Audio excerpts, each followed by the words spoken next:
Students, इस lecture में हम आज डिस्कस करने जा रहे हैं डायमेंशन एनालिसिस के अबाउट। इससे पहले के लेक्चर में हम डिस्कस कर चुके हैं फंडामेंटल क्वांटिटीज़ के अबाउट, ड्राइव्ड क्वांटिटीज़ के अबाउट और सप्लीमेंट्री क्वांटिटीज़ के अबाउट। उस लेक्चर में एक बहुत इम्पोर्टेंट सेगमेंट ये था कि हमने उसमें ये डिस्कस किया था कि किसी ड्राइव्ड क्वांटिटी को हम कैसे इन टर्म्स ऑफ बेस क्वांटिटी लिख सकते हैं।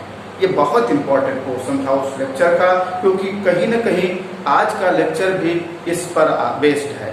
तो इसलिए इस लेक्चर को देखने से पहले आप उस लेक्चर को जरूर देखें, क्योंकि उस पर जो ये पोर्शन है कि कैसे हम किसी ड्राइव्ड क्वांटिटी को बेस क्वांटिटी के टर्म्स में लिखते हैं, ये इस लेक्चर इस सेक्शन में यूज होने जा रहा है। तो आप उसको जरूर देखें, तब ये लेक्चर बहुत अच्छे तरीके से आपको समझ में आएगा। ठीक है, हम पहले इसमें डिस्कस करते हैं डायमेंशन फार्मूला पर बेस्ड। तो डायमेंशन फार्मूला डिस्कस करने से पहले हम एक बात ये कर देते हैं कि हम बेस क्वांटिटीज को एक बार फिर से रिव्यू कर लेते हैं। बेस क्वांटिटीज में आपने देखा कि कौन कौन सी क्वांटिटीज थी। तो पहली क्वांटिटी तो उसमें मास था, फिर दूसरा इसमें था लेंथ, और तीसरा इसमें था टाइम, और फोर्थ इसमें था टेम्परेचर, और फिफ्थ जो था वो इलेक्ट्रिक करंट था,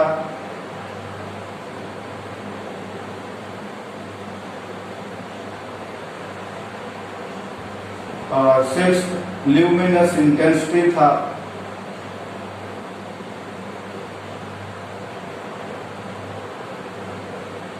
और लास्ट सेवंथ जो क्वांटिटी थी वो क्वांटिटी ऑफ मैटर था।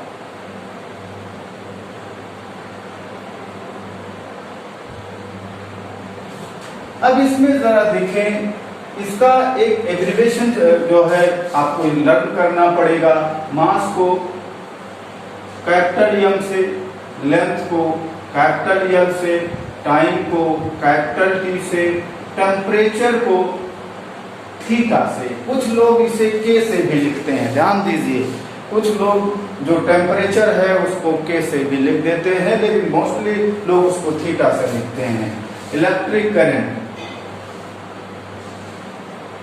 को आई से, और ल्यूमिनस इंटेंसिटी को सी डी से, कैपिटल सी स्मॉल, और क्वांटिटी ऑफ मैटर को मोल से, एम में, शॉर्टली एमओएल। तो ये सिंबल इसके लिए निर्धारित किए गए कि इस तरीके से लिखा जाएगा। ऐसा करने से इजी ये हो जाएगा कि मैंने कहा कि ड्राइव्ड क्वांटिटीज को आप लिख सकते हो इन टर्म्स ऑफ बेस क्वांटिटी। तो आपको इतने बड़े जो है नहीं लिखना पड़ेगा। इलेक्ट्रिक करंट लिखना है तो ऐसे लिखोगे, एक्सटेंडेड फॉर्म बड़ा लंबा सा हो जाएगा। आई लिख देंगे, शॉर्टली वो चीज रिप्रेजेंट कर जाएगी उसको, इलेक्ट्रिक करंट को। तो थोड़ा इजी ये होगा कि जब हम ड्राइव्ड क्वांटिटी को इन टर्म्स ऑफ बेस क्वांटिटी लिखेंगे तो कॉम्पैक्ट फॉर्म हमको अटेन हो जाएगा, इजीली हम उसको लिख पाएंगे। ठीक है, तो जब हम शॉर्टली इसे को लिख दिया गया तो ये कह दिया गया ये डायमेंशन फार्मूला है। लेकिन ये डायमेंशन फार्मूला किसका है? ये बेस क्वांटिटीज का है। यानी मास का डायमेंशन फार्मूला कैपिटल एम हो गया, लेंथ का कैपिटल एल हो गया, टाइम का कैपिटल टी हो गया, टेम्परेचर का थीटा हो गया, इलेक्ट्रिक करंट का कैपिटल आई हो गया, ल्यूमिनस इंटेंसिटी का सी डी हो गया, क्वांटिटी ऑफ मैटर को मोल हो गया। ठीक है, और हाँ, एक ट्रेडिशन ये भी है कि जो डायमेंशन फार्मूला होता है उसे हम जनरली स्क्वायर ब्रैकेट में लिखते हैं, ये ट्रेडिशन है। तो यहाँ हम जनरली इस पे ये स्क्वायर ब्रैकेट सेपरेट लाइन कर दिया।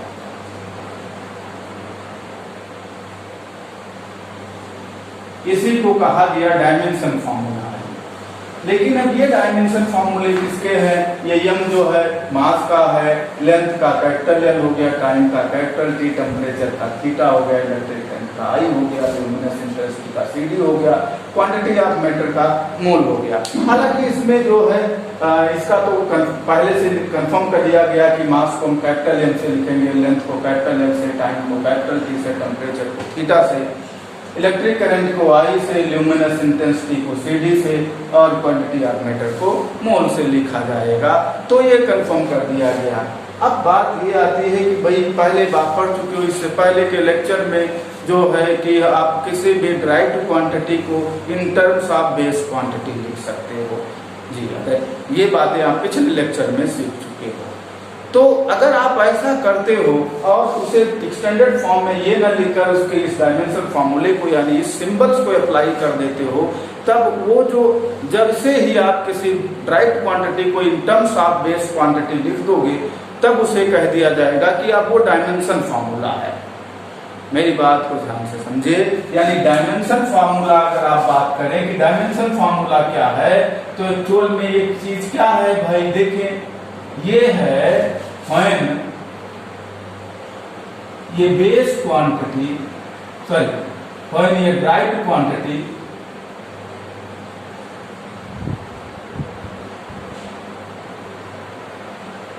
is written in terms of base quantity.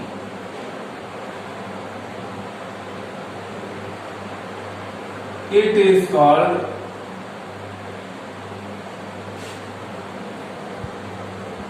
dimension formula.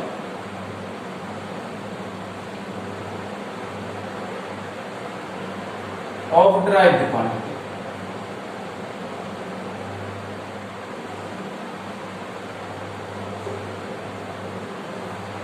ये बेसिक डेफिनेशन हुई, बड़ा सिंपल सा है भाई। ये है कि अगर आप किसी ड्राइव्ड क्वांटिटी को इन टर्म्स ऑफ बेस क्वांटिटी लिख देते हो, तो ऐसे में जो आपको अटेन होगा उसी को कह दिया जाएगा डायमेंशन फार्मूला है।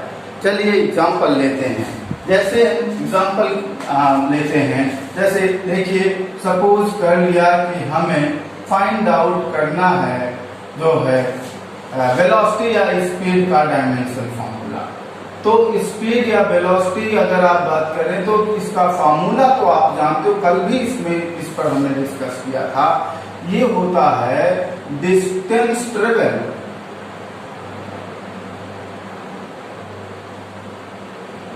Upon time interval.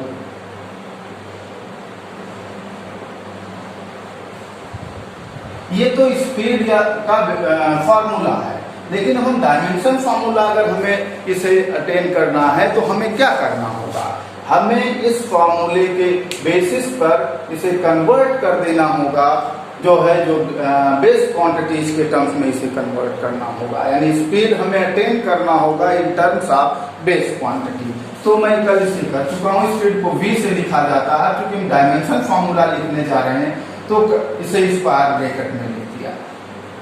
डिस्टेंस जो है वो एक्चुअल में क्या है, लेंथ टाइप है। डिस्टेंस क्या है, लेंथ टाइप है। तो डिस्टेंस को हम डायमेंशन फॉर्मूले को यहाँ लेंथ टाइप है तो क्या लिखेंगे, कैपिटल एल लिख देंगे यहाँ, यानी ये हो गया कैपिटल एल। और टाइम इंटरवल टाइम है तो टाइम को क्या लिख दें, कैपिटल टी, तो ये 5 मिनट हो गया कैपिटल टी। अब इसे अगर थोड़ा सिंप्लीफाई कर लो तो ये क्या आ गया, कैपिटल एल टी -1। यानी कि जो डायमेंशन फॉर्मूला स्पीड या वेलोसिटी का आ रहा है वो है एल टी -1। क्लियर? तो ये हो गया डायमेंशन फॉर्मूला। जो ये हमने लिखा ये तो डायमेंशन फॉर्मूला है।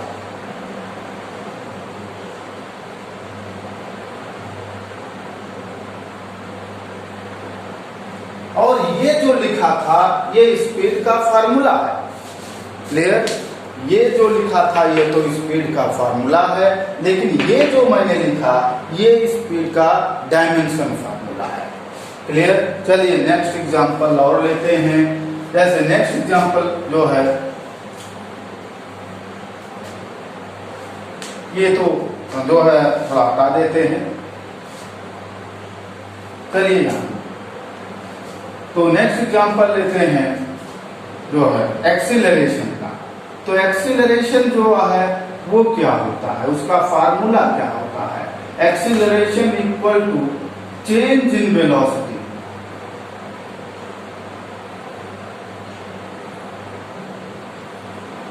Upon time interval.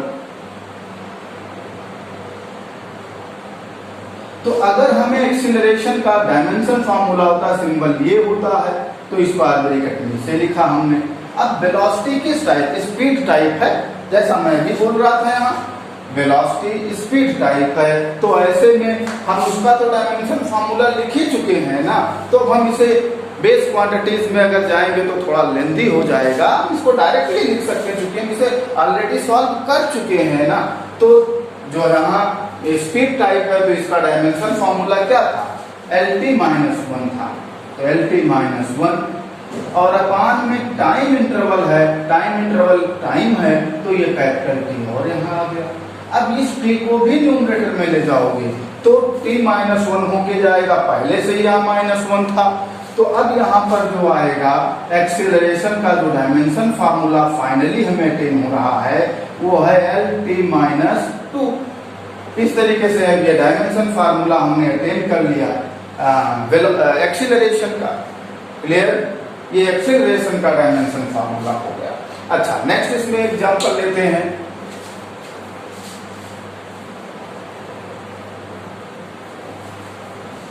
देखिए नेक्स्ट एग्जांपल जो है फोर्स की बात करते हैं। तो फोर्स आप जानते हैं, फोर्स इक्वल टू जो होता है, force equal to mass into acceleration.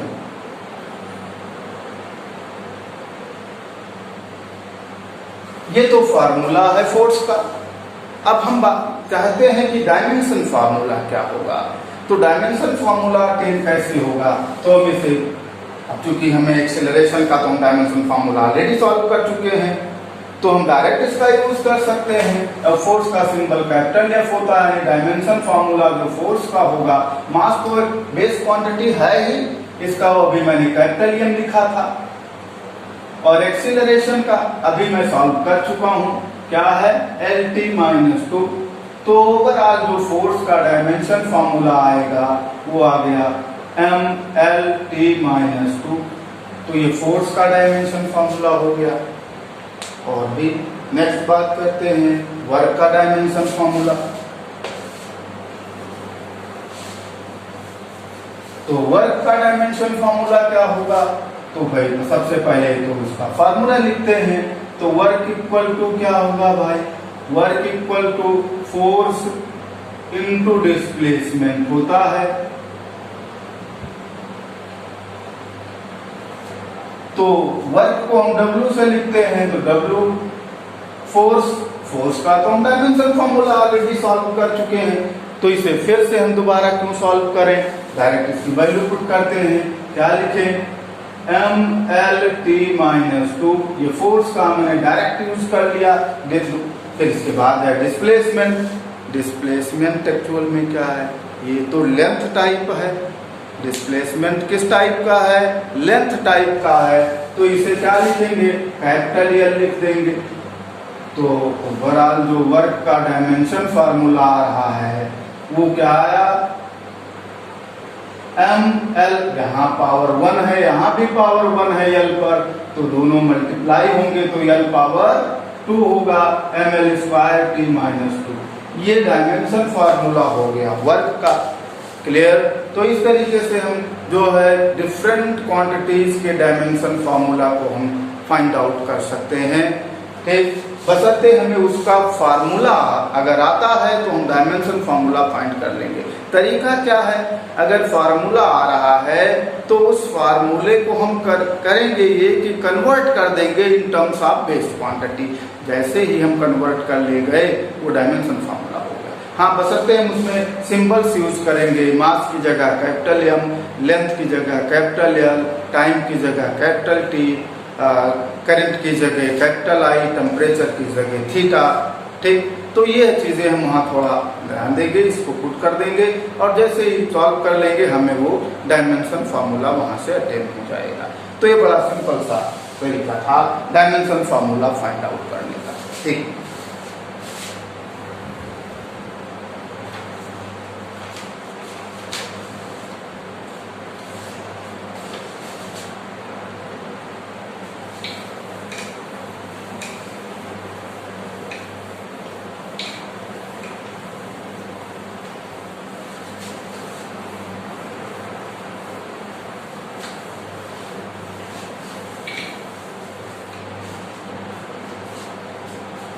Next इसमें ये देखते हैं कि डायमेंशन फॉर्मूला तो हमने आपको बता दिया कैसे फाइंड आउट होगा। एग्जाम्पल्स तो बहुत ढेर सारे हैं और भी एग्जाम्पल्स आते रहेंगे कितने, तो आप करिए। अगर कोई प्रॉब्लम होती है कमेंट करिए, कोशिश करेंगे आपकी प्रॉब्लम सॉल्व हो। जो भी आपकी प्रॉब्लम्स आते हैं, डायमेंशन फार्मूला आप नहीं लिख पा रहे हो, कैसे किसी क्वांटिटी का डायमेंशन फार्मूला लिखना है, आप कमेंट में उसे डालिए, हम आपकी जो है प्रॉब्लम्स को सॉल्व करेंगे।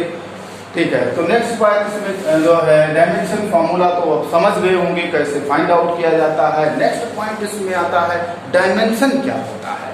तो नेक्स्ट पॉइंट इसमें देखते हैं डायमेंशन।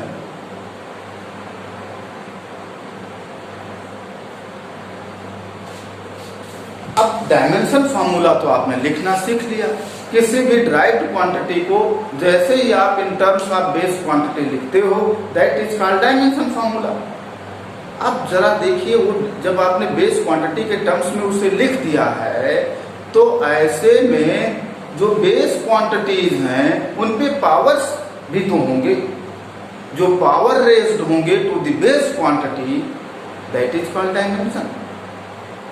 फिर से एक बार ध्यान दें, जब आपने डायमेंशन फार्मूला लिख लिया तो जो बेस क्वांटिटीज हैं उसमें उन पे जो पावर्स होगा, जो पावर्स रेज्ड होंगे उन बेस क्वांटिटीज पर, वही जो पावर्स होंगे उन्हीं को डायमेंशन कहा जाएगा। चलिए एग्जांपल लेते हैं तो बेहतर समझ में आ जाएगा। जैसे मैंने अभी कुछ एग्जांपल्स यहाँ लिखे। अभी मैंने शुरुआत वेलोसिटी या स्पीड वाले से की थी, तो उसका डायमेंशन फार्मूला भी मैंने कहा जो है dimension formula of speed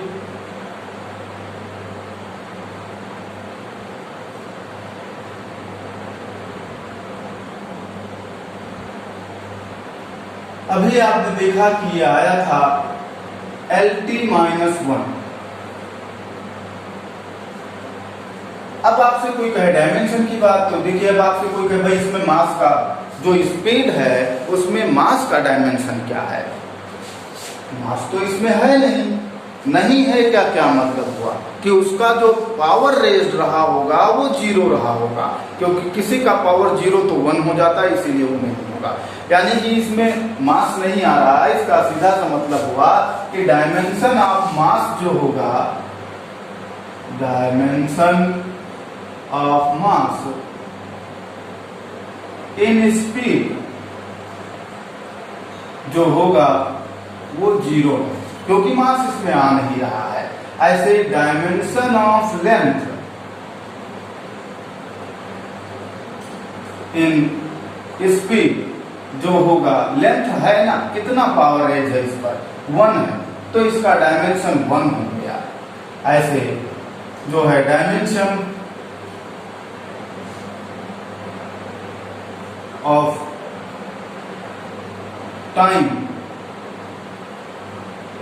in speed, time भी है, कितना है भाई -1 है, तो डायमेंशन स्पीड का जो डायमेंशन टाइम का जो होगा स्पीड में वो -1 होगा। इस तरीके से आप किसी भी ड्राइव्ड क्वांटिटीज में ये पता कर सकते हो कि डायमेंशंस क्या होंगे, जो बेस क्वांटिटीज है उनके क्या होंगे डायमेंशंस, तो आप ये फाइंड कर सकते हो। ऐसे भी मैंने एक एग्जांपल और ले लेते हैं। अभी हमने बात किया था जो है फोर्स का, तो डायमेंशन फार्मूला ऑफ फोर्स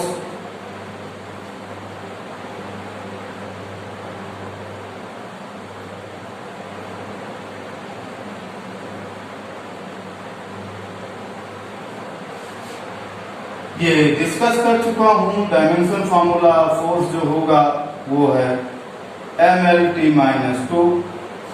तो अब यहां से डायमेंशन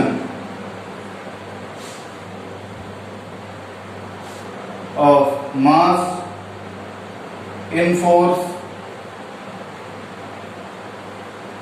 क्या आएगा, देखें जरा। मास पर जो पावर रेज है वो क्या है, 1 है, तो 1 हो गया।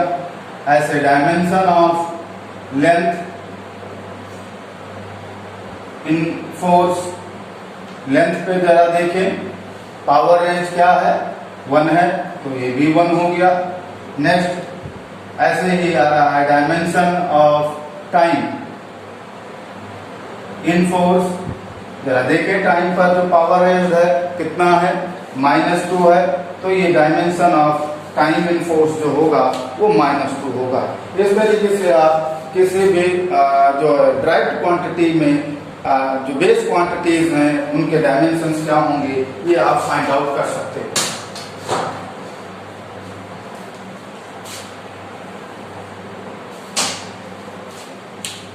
तो ये तो हम अभी तक बात कर रहे थे डायमेंशन फॉर्मूला क्या है और डायमेंशन क्या है। ठीक, तो डायमेंशन कहीं नोट कर लीजिए क्या है, power raised to the base quantities when a direct quantity is written in terms of base quantity is called dimension.